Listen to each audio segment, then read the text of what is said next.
How does a post-creole continuum develop? Imagine a language that starts as a clear blend of different tongues and then gradually shifts into a spectrum of speech forms. That's what happens with a post-creole continuum.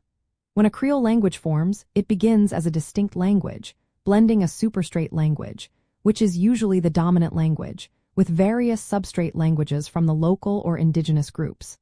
Over time, as the community continues to use and adapt the language, it doesn't stay static. Instead, it begins to change depending on social situations and contact with the superstrate language. This process creates a range of language varieties within the same community. At one end, you have the basilect, which is the most different from the superstrate language and closest to the original Creole. It often sounds more simplified or less like the standard language.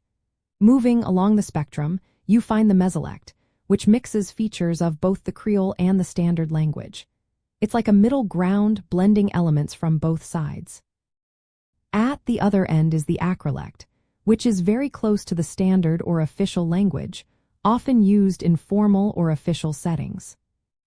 The development of this continuum is called decreolization. It happens when the Creole language adopts more features from the superstrate language over generations. As people interact more with the dominant language through education, media, or social mobility, their speech shifts up the continuum. They might switch from using a more Creole-like form in casual settings to a more standard form in formal contexts.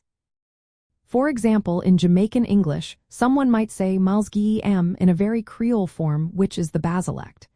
In a more formal setting, they might say a give him, which is the mesolect, and in formal speech, they could say I gave him, which is the acrolect. This shows how the same meaning can be expressed in different ways depending on the social context.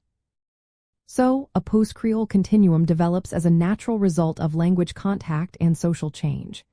It reflects how communities adapt their language to different situations, blending and shifting over time.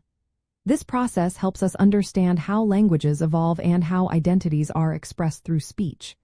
It's a fascinating example of how language is always changing, shaped by history, culture, and social interactions.